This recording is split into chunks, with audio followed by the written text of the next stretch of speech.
Hello students, निश्चय IAS के current affairs programme में आपका स्वागत है। आज हमारे सामने जो टॉपिक है 16वां वित्त आयोग और राजकोषीय विकेंद्रीकरण। मतलब कि 16वां वित्त आयोग का जो कार्यकाल है अभी 1 अप्रैल 2026 से शुरू हुआ है। तो ऐसे में ये देखा जा रहा है कि किस तरीके से जो है फिजिकल डिसेंट्रलाइजेशन होगा और राजकोषीय विकेंद्रीकरण किस तरीके से होगा, क्योंकि इसके पहले के जो वित्त आयोग था, 15वां वित्त आयोग था, उसने राजकोषीय विकेंद्रीकरण के क्षेत्र में बहुत बेहतर काम किया था। और मतलब राजकोषीय विकेंद्रीकरण से मतलब है कि किस तरीके से डिसेंट्रलाइजेशन किया गया फिजिकल पावर का ग्रास रूट लेवल तक।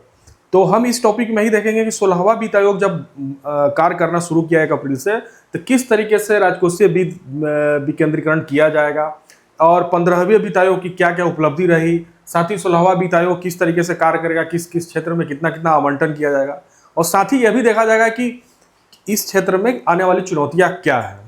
तो शुरू करता हूं यह टॉपिक। कृपया करके आप शुरू से अंत तक आप बने रहिए इस टॉपिक में। यह बहुत ही लाभप्रद आपके लिए टॉपिक होने वाला है। देखिए, सबसे पहले जैसा कि मैं बताया कि 1 अप्रैल से जो है 16वें वित्त आयोग का जो है अवधि शुरू हो रहा है, और इसके साथ ही ग्रामीण स्थानीय निकायों के को जिस तरीके से जो अलॉट किया गया पिछले वित्त आयोग में, तो इसलिए कहा जा रहा है कि डिसेंट्रलाइजेशन ऑफ फिजिकल का किस तरीके से किया जाएगा। तो यही सवाल है कि किस तरीके से किया जाएगा। दूसरा यह है कि जो रुझान पहले के हैं वो यही बताते हैं कि जो ग्रास रूट लेवल यानी ग्राम पंचायत का या जो सबसे जो लोकल जो गवर्नमेंट बॉडी होती है, वहाँ पे सबसे अच्छी जो है धन का आवंटन हुआ, डिसेंट्रलाइजेशन ऑफ फिजिकल का हुआ। तो ये हम देखेंगे कि वित्तीय का किस तरीके से उपयोग किया गया। तो देखिए, सबसे बड़े इसका विकास देख लेते हैं कि जो अनुदान दिया गया उसका विकास क्या था, किस तरीके से रूरल जो बॉडीज हैं उसके अनुदान की शुरुआत 10वें वित्त आयोग से हुई, जिसने जमीनी स्तर पर शासन को संस्थागत समर्थन दिया। मतलब कि जब रूरल लेवल तक जब इसको वित्त आयोग जब प्रदान किया गया और उसका धन का आवंटन किया गया, तो ये कार्य जो है 10वें वित्त आयोग के द्वारा किया गया शुरू में। तो ये क्वेश्चन भी बन सकता है कि कब ये शुरू किया गया, तो 10वें वित्त आयोग के द्वारा। निधि उपयोगिता में लगातार सुधार हुआ। 13वां वित्त आयोग 90.5% अपने निधि का प्रयोग किया। उसी तरीके से 14वां वित्त आयोग जो है 91% अपने निधि का प्रयोग किया। जो इसके लिए जो फंड दिया जा रहा है उस फंड के उपयोग में लगातार वृद्धि हो रही है, यानी जो वित्त आयोग है बेहतर से बेहतर कार्य कर रहा है। अब देखिए कि 15वें वित्त आयोग की मुख्य उपलब्धियां क्या है।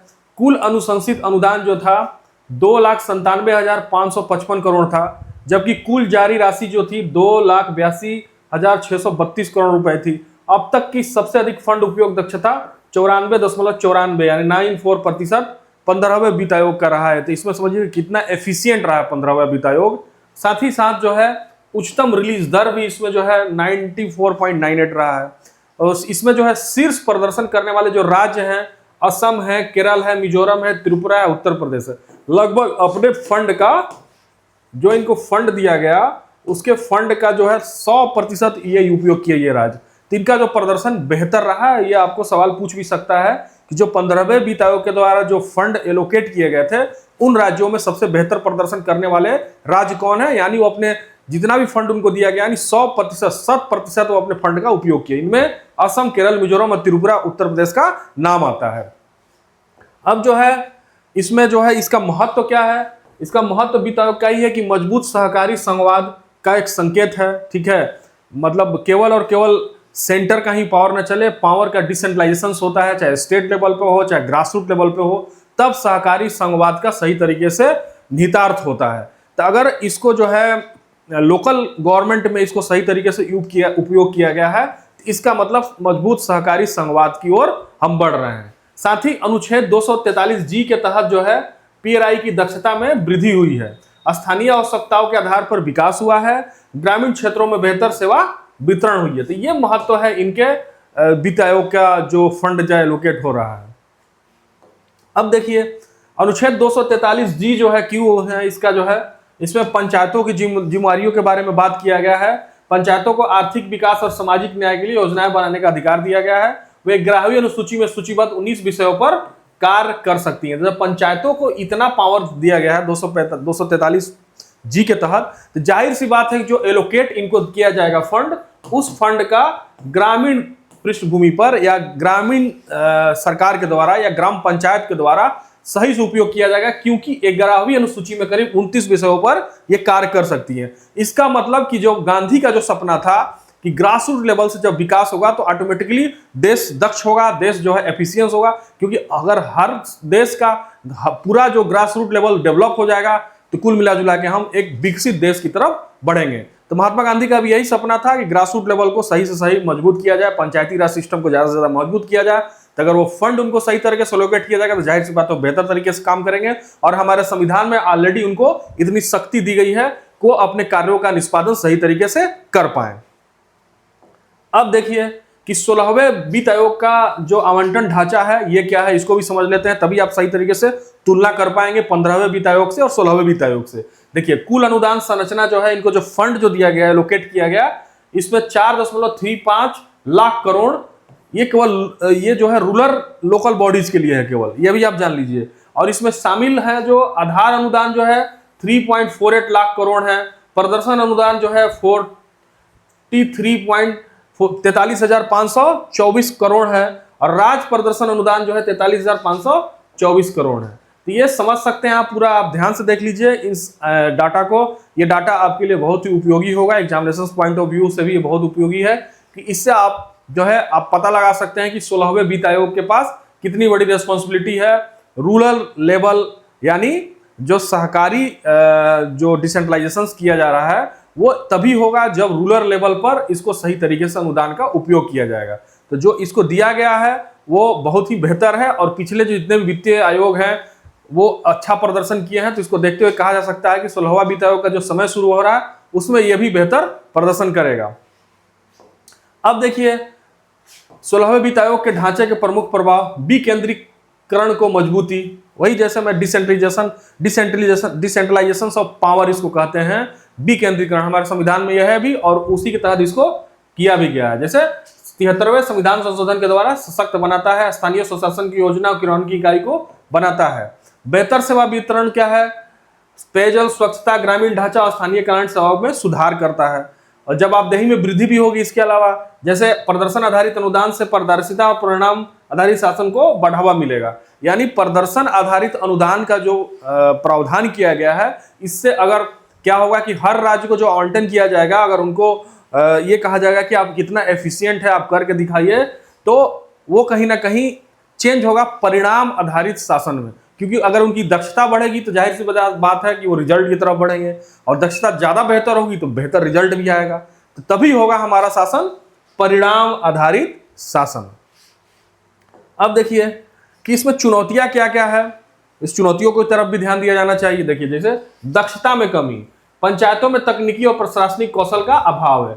ये ठीक है कि हमारा संविधान जो है पंचायती राज सिस्टम को काफी पावर दिया गया है, इम्पावर भी किया गया है, कई विषय को उनको कार्य करने की शक्ति भी दी गई है, लेकिन इसके बावजूद भी जो है उनमें तकनीकी और प्रशासनिक कौशल का अभाव पाया जाता है। तो इस पे ध्यान दिए जाने की जरूरत है। साथ ही साथ असमान उपयोग, राज्यों में फंड उपयोग की असमानता है। बहुत सारे राज्यों में, जैसे अभी हमने देखा कि कुछ ही राज्य हैं, 4-5 राज्य जैसे उत्तर प्रदेश है या और भी कोई 3-4 राज्यों का नाम आया था, आप ध्यान से देख लीजिएगा, तो उन राज्यों ने तो अपने फंड का 100% उपयोग किया है, लेकिन बाकी जो राज्य हैं, मान लीजिए 28 राज्य हैं, बाकी राज्यों का प्रदर्शन जाहिर सी बात है 100% के आसपास नहीं रहा होगा, कुछ कम रहा होगा। तो इसमें जो है असमान उपयोग जो हो रहा है, ये भी कहीं ना कहीं चुनौती है कि जो उनको फंड एलोकेट किया जाए वो कम से कम सही तरीके से उपयोग करे, तभी जो है इसका सही तरीके से राजकोषीय विकेंद्रीकरण होगा। तो राजकोषीय विकेंद्रीकरण का सपना तभी सफल होगा जो वित्त आयोग जिस तरीके से कार्य करता है उसमें राज्य भी सही तरीके से सहयोग करे तब। उसी तरह वित्तीय निर्भरता, स्वयं के राजस्व की कमी है पंचायती राज सिस्टम को, निगरानी की समस्या, ऑडिट और फंड दुरुपयोग का जोखिम भी बना रहता है। तो ये चुनौतियां हैं। उसके साथ साथ आगे की राह अगर हम लोग बात करते हैं कि क्या हो, भावी कदम क्या हो, भावी कदम या आगे की राह क्या हो, क्या ऐसा हम स्टेप लें जिससे जो है इससे चुनौतियां जो है वो समाप्त हो, या कम से कम वो चुनौतियों का हमको सामना करना पड़े। इसमें क्या है, स्थानीय क्षमता का निर्माण, प्रशिक्षण और डिजिटल शासन। भाई जाहिर सी बात है कि जो ग्राम पंचायत हो तकनीकी रूप से उतने कौशल नहीं है, उतने स्किल्ड नहीं है, तो उनको जो है ट्रेनिंग दिया जाना चाहिए, उनको डिजिटल शासन के लिए भी दक्ष बनाया जाना चाहिए, एफिशिएंट बनाया जाना चाहिए, ताकि वो अपने कार्यों में ज्यादा से ज्यादा रिजल्ट ओरिएंटेड कार्य कर पाए। उसी तरह राजकोषीय स्वायत्तता, स्थानीय कराधान को बढ़ावा दिया जाना चाहिए, जैसे चुंगी उंगी लगाने की जो व्यवस्था होती है, जो लगाते हैं, वो व्यवस्था इनको दिया जाना चाहिए। उसी तरह मजबूत निगरानी भी किया जाना चाहिए, सोशल ऑडिट किया जाना चाहिए, रियल टाइम ट्रैकिंग होनी चाहिए, टेक्नोलॉजी का प्रयोग करके आजकल तमाम जो है प्राइवेट सेक्टर की जो जितनी भी कंपनियां हैं वो रियल टाइम ट्रैकिंग करती हैं। तो ऐसा कुछ तरीके का तकनीक रूप से हम उसको इम्प्लीमेंट कर सकते हैं कि वो सही से हमको रिजल्ट मिले। उसी तरह से प्रदर्शन प्रोत्साहन, जैसे अगर एफिशिएंट ज़्यादा हो तो उनके अनुदान प्रणाली को बढ़ाया जाए। सहकारी संघवाद को मजबूत करना, केंद्र राज्य पंचायत समन्वय। अब देखिए कि केंद्र राज्य की बात तो हमेशा होती रहती है, अब केंद्र राज्य और पंचायत समन्वय की बात हो रही है, क्योंकि एक तरफ केंद्र है, फिर राज्य है, फिर पंचायत लेवल है। तो ये तीन जो गवर्नमेंट का जो एक तरीके से चरण है, इन तीनों चरणों पे अगर एक तो दूसरे को सहयोग सही तरीके से होगा, तभी जो है हमारी कोऑपरेटिव फेडरलिज्म यानी सहकारी संघवाद का सपना साकार होगा।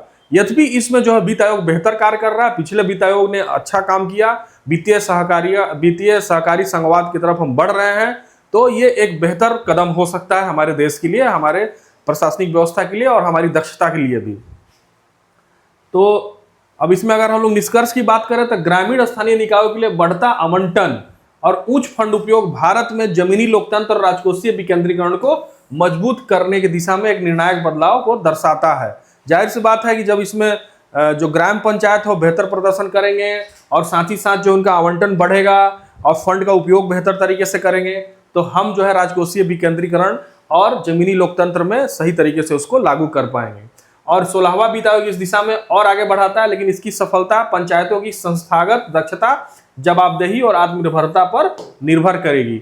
जिस तरीके से 15वें वित्त आयोग ने बेहतर काम किया, उसमें उसके आवंटन को करीब 4-5 राज्यों ने 100% उपयोग किया, और कुछ जो चुनौतियां उभर कर सामने आ रही उन चुनौतियों पर ध्यान दिए जाने की जरूरत है। जैसे ग्राम पंचायत के लोगों को ट्रेनिंग देना, उनको स्किल्ड बनाना, दक्ष बनाना, साथ ही साथ उनको इस तरीके से रिजल्ट ओरिएंटेड कार्य की तरफ बढ़ाना ताकि वो अपने फंड का सही तरीके से उपयोग कर पाए।